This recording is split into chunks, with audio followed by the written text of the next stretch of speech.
In the long, layered history of tarot, a system used for divination, meditation, and occult study for over 600 years, there are 78 cards, 22 in the major arcana, 56 in the minor. Every card has its place, its name, its meaning. The Fool, the Tower, the Lovers, Death, each one etched with centuries of symbolism and studied across countless traditions. But scattered throughout obscure records, dusty journals, and whispered recollections, there are rare mentions of something else. A card that doesn't belong. One that isn't in any book, that no reader has ever taught. And yet, it shows up. It has no title, no number. It's not part of any established suit. Readers who've encountered it refer to it in different ways. The Stranger, the Ghost, the 79th, the Silent Arcana. But one detail is consistent across nearly every account. It was not in the deck when the reading began. In most stories, it arrives quietly. A seasoned reader shuffles a standard deck, one they've used for years, or one newly unwrapped. The spread begins. The seeker sits across the table, and then a card appears that neither of them can explain. It doesn't match the style. It feels colder, older. The back is subtly different, the artwork unfamiliar. Sometimes the image is blurred or unfinished. Sometimes it's uncannily vivid, a face the querent remembers but cannot place. A symbol they've seen in dreams but never in waking life. No one ever pulls the card twice by accident. It always appears during a question that cuts too close, a reading about death, identity, fate, or memory. And once it's seen, it leaves an impression. Not just emotionally, spiritually, as if something that was watching has now made contact, as if the act of drawing it was not chance, but invitation. Some readers try to explain it away. A printing error, a joke, a card from another deck accidentally mixed in. But those who've experienced it, truly experienced it, say the same thing. You know when it's not supposed to be there. Not just intellectually, but intuitively. The energy changes. The room goes still. The cards that follow read differently, like the entire spread has been rewritten by something you can't see. Over time, many who've encountered the phantom card stop reading altogether. Others, more disturbed, claim they've since begun seeing parts of the card's imagery appear in dreams, in reflections, in the margins of notebooks they don't remember writing in. Because it never comes alone. Once you've seen it, it stays close. And perhaps most unnerving of all, it doesn't always appear in tarot decks anymore. Reports from the last 20 years include the Stranger card showing up in oracle sets, Lenormand spreads, even in digital apps where it shouldn't be possible. It's as if the symbol is no longer bound to paper at all. As if it's moved beyond the deck and into the hands of those it's chosen to reveal itself to. This isn't about pulling the wrong card. It's about pulling one that was never supposed to be there and realizing, far too late, that it had been waiting for you. Welcome to Tales from the Forbidden Library. Let's begin.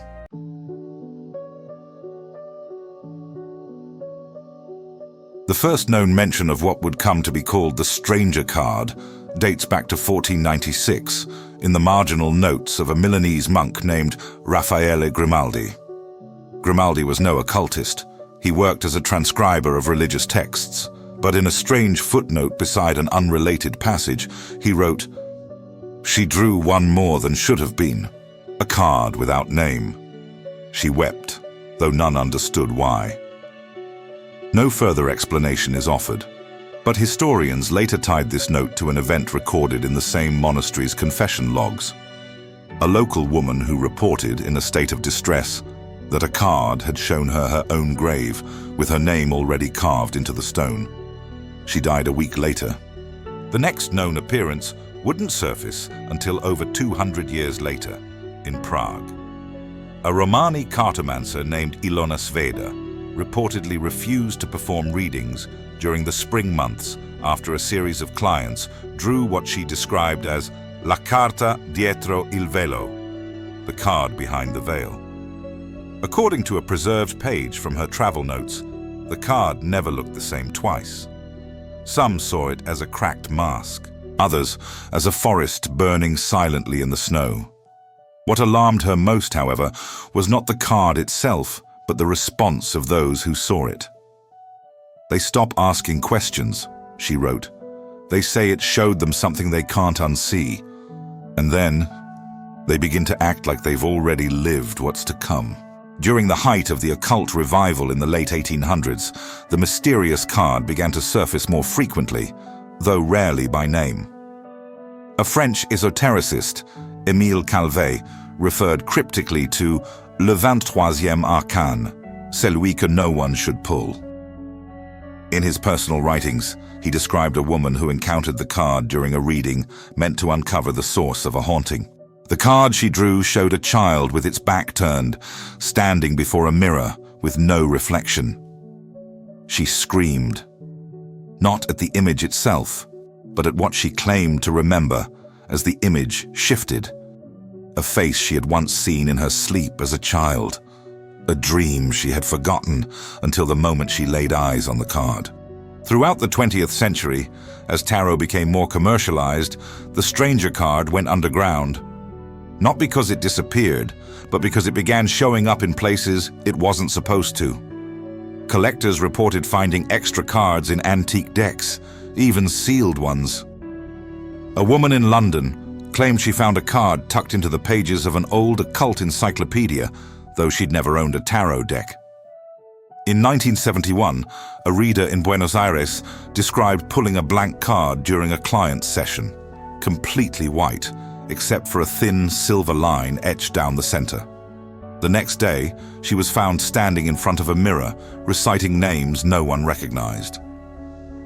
Despite these scattered accounts, no standardized version of the card has ever been documented. There is no agreed-upon symbol, title, or design. But the stories agree on three things. 1. The card is not present before the reading begins. 2. It never appears for the reader, only the seeker. 3. Once seen, it marks you. Not with fear, with recognition. Because whatever the stranger card is, it doesn't come to show what could happen. It comes to show what has already begun.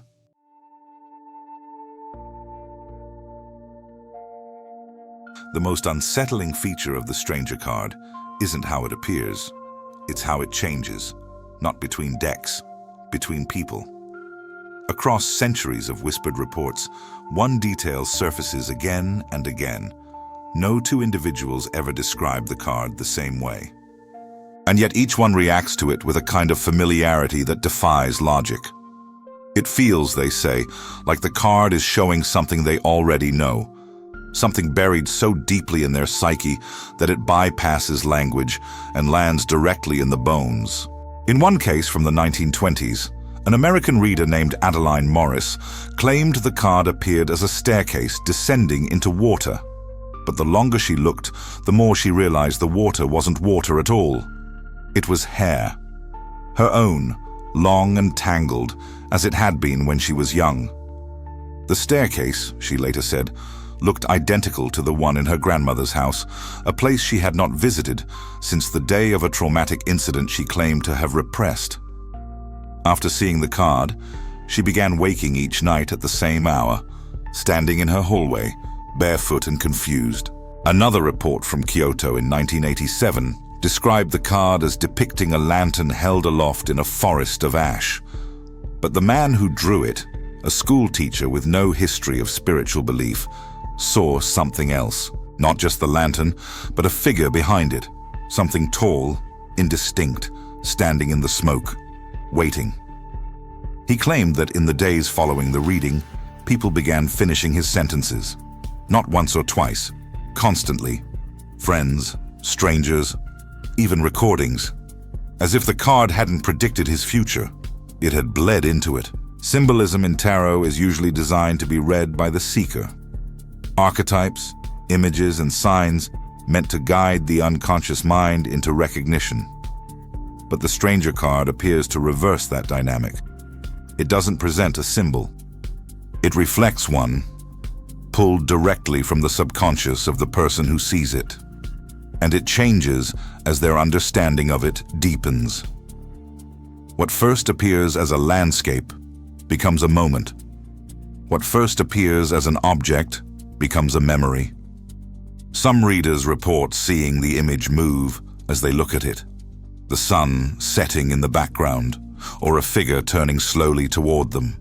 In one particularly disturbing account from 2003, a reader in Barcelona documented a case where a young woman described the card as a hallway lined with closed doors. She recognized the hallway immediately. It was from a dream she'd had repeatedly as a child. But now, one of the doors was open.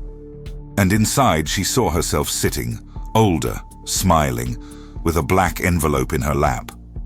The next week, she received an anonymous letter in the mail. Inside was a single photograph of her sitting on a bench she hadn't visited in years, wearing clothes she no longer owned. In her lap, a sealed black envelope. No interpretation system has ever been able to categorize the stranger card. It doesn't belong to the major arcana or any known suit. It breaks the narrative structure of the deck, ignores the cosmic order, and rejects traditional alignment. It is not about the fool's journey. It's about yours. Not as a metaphor, but as a record. The card changes, not because it's unstable, but because you are. And it will only show you what you are finally ready to see, even if that readiness is what shatters you. It is not a guide. It is a mirror made of ink, memory, and intention, one that doesn't bend to meaning. It reflects you before you realize you've already been seen.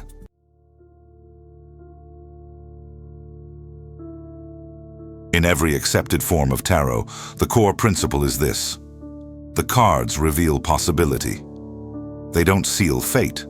They offer a map, a pattern, a glimpse into potential paths. The choice is still yours. The future, though shaped by current energy, remains unwritten. But the stranger card breaks this understanding entirely, because those who draw it don't feel warned. They feel claimed. Unlike the Tower, which signals disruption, or Death, which speaks of transformation, the stranger card doesn't offer meaning through archetype. It doesn't point to something coming. It affirms something already set.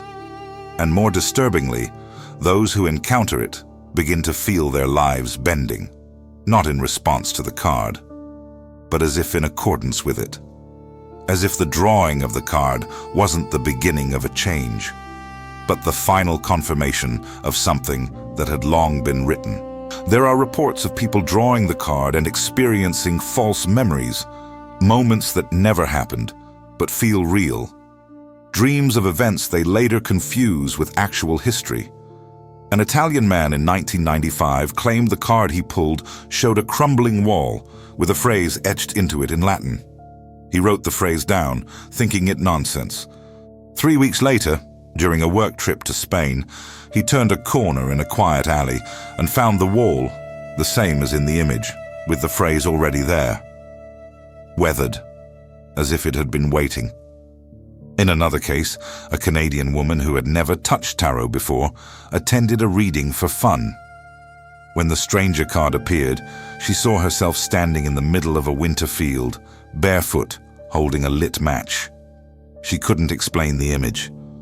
But over the next month, she began sketching it obsessively, even though she didn't draw. By spring, she had left her job, moved across the country, and was seen by her friends as entirely different. Not possessed, not mentally unwell, just rewritten. Like her decisions were no longer hers, but part of a track laid beneath her skin. This is the true nature of the card, not prophecy, but imprint. It doesn't forecast, it imposes.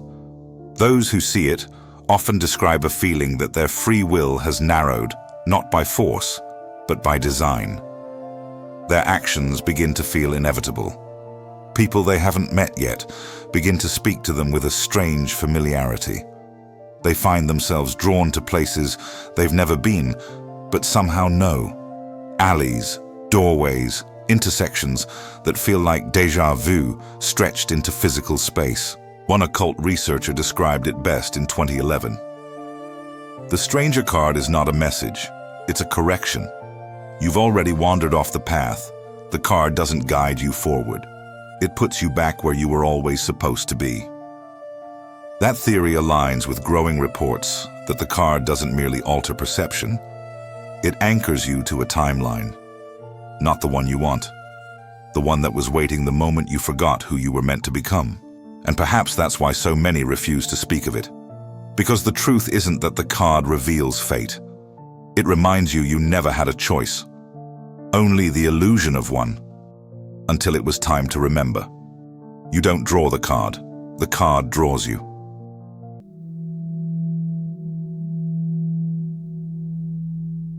Every tarot reader knows the number 78. It's not just tradition, it's structure. The system relies on balance, 22 cards in the major arcana to represent universal forces, and 56 in the minor to map the human experience.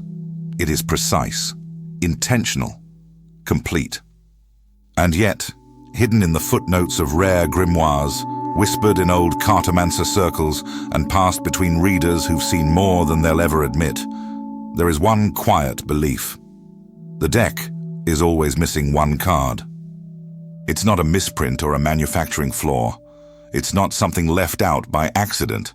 It's missing by design, because the card isn't meant to live inside the deck. It's meant to appear only when it chooses to, and when it does, the deck rearranges itself to let it in. Like a system designed to make room for something that was never supposed to be contained in the first place. This belief has persisted for centuries. That somewhere in the architecture of divination, there is a space that's been left intentionally blank. A void. And when a certain question is asked, or a certain soul is ready, that blank is filled. But not with a symbol, not with a lesson, with recognition.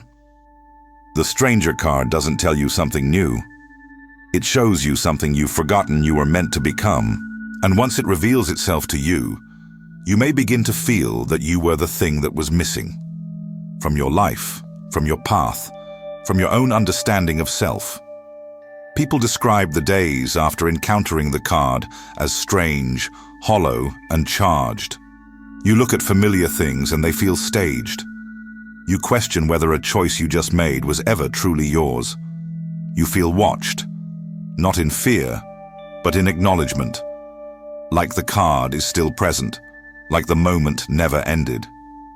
There are those who say the card is a spirit, a watcher, an intelligence buried beneath the arcane language of tarot itself. Others believe it is a reflection of the seeker's soul, the part of them they've locked away, trying to live a life that was never truly theirs. But one truth repeats across all stories.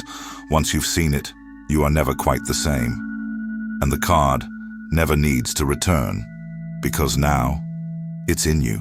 And in some decks, old decks, used decks, decks passed down between hands without explanation, there is a gap. You count the cards. All 78 are present. But something still feels off, as if the cards are waiting for someone to ask a particular question, as if there's a space in the story that only one person can fill. Not a fool, not a magician, not even a death, something else.